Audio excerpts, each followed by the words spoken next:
So me and all of my ashiness is here for this procedure. We're gonna cross our fingers and pray that it's not painful. I'm a little nervous because I hate the word procedure because I'm always in pain, and my wife couldn't come upstairs with me because of COVID, so it sucks. Why didn't y'all tell me it's like an actual procedure room? I'm thinking we gonna be in the basic pap smear room. I think I'm starting to freak out a little. My chest is beating fast. I don't like this at all. No cancer or pre-cancer in there. Okay. Which I do not think that there is. But if you are considering planning cancer, I think your heavy, painful periods are from fibroids. That's the most likely, most reason that makes the most sense. You're young, you're 39. But the worst case scenario for what can be causing bad periods is uterine cancer. So we always want to rule that out, especially before we do something so drastic as an operation. Okay. The biopsy itself is real quick. Usually takes me just a few minutes. Speculum goes inside the vagina, just like when you get your pap smear done. I clean off your cervix with betadine, this antiseptic. Okay. Then I put a pipette, which looks like a small, skinny little, almost like a straw. So this goes into the uterus, usually about that far or so.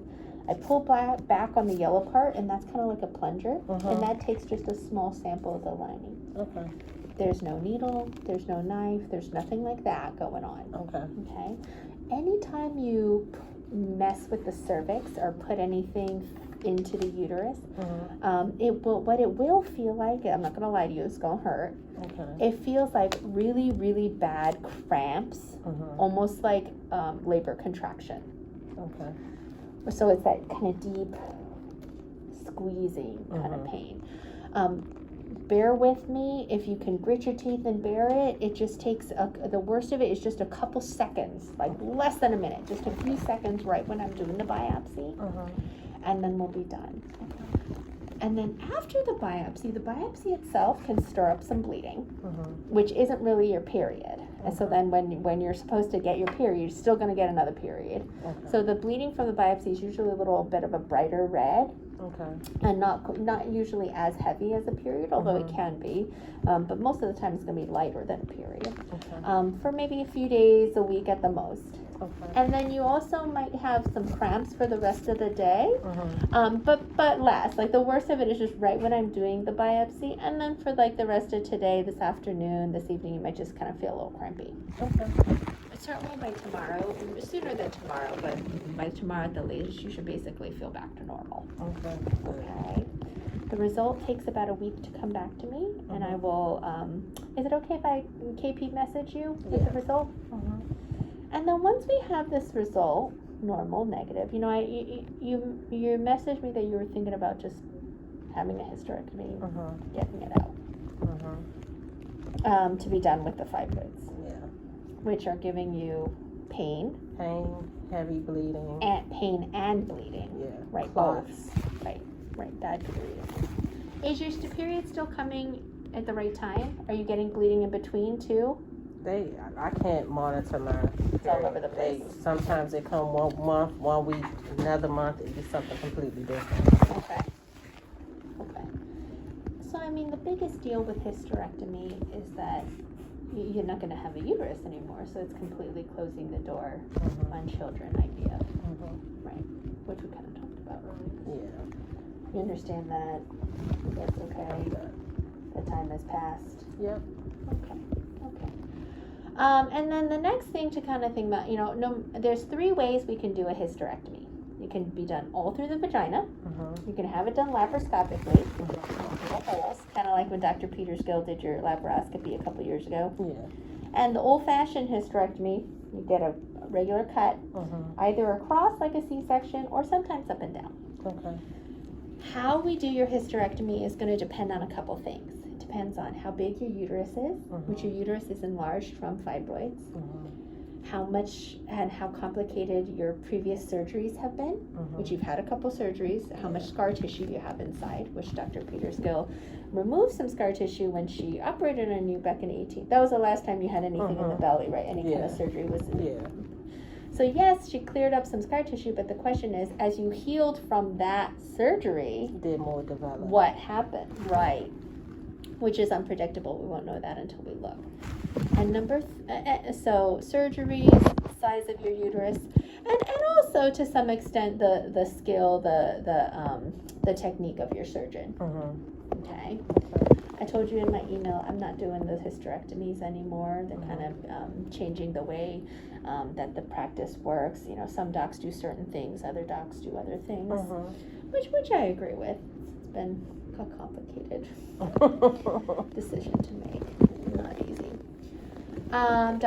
For example, Dr. Peterskill doesn't even see patients in the office anymore. So she's just doing the hospital. She's just doing deliveries. Right. So, we'll come to that bridge when we come to it.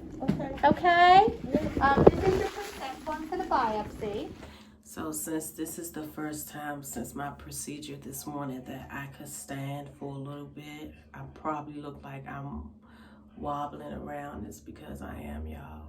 Like, I feel worse than I look, and girl, I look like crap. Like, oh my God. Y'all watching me? Ooh. My procedure went well. It went normal. It was very quick. The procedure itself was maybe 5 minutes. After that, I had to lay down for maybe 10 minutes because I was a little dizzy. There are some women who experienced no pain after the surgery. They were fine. It just felt like a couple of minutes of cramps. They put a pad on. It was good.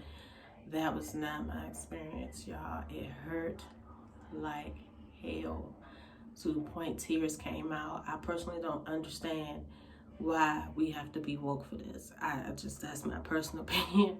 I understand it's a very quick procedure, but the type of pain I was in when it happened and how uncomfortable I am now, I kind of feel like it's a little barbaric that they don't put you to sleep or give you something, some type of medicine, something. I don't know, but anyway. So that was done. They're going to test it. They want to make sure that I don't have any cancers or anything like that. One of the reasons they want to make sure of that is because, as I told you in the previous video, I had a cancer scare years ago. A doctor misdiagnosed me. He said I had a cancerous tumor. I went through treatment and everything else just to be told that not only do I never had cancer, but I did have cancerous cells, but I never had cancer itself. But it was no cancerous cysts in my body. So because of that, they want to make sure that they cross their T's and dot their I's. So pray for me. Keep your fingers crossed that it comes back negative. And as long as it comes back negative, I can move forward with my hysterectomy. And I kind of feel a way about it because I really want more children. I actually cried myself to sleep this afternoon because I really, really want more children. But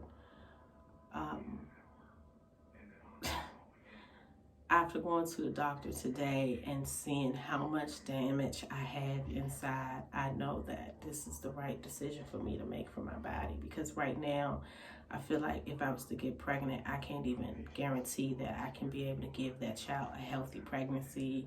I can't guarantee that it will be a healthy delivery. I can't even guarantee that it'll be a delivery without complications. So until next time, guys.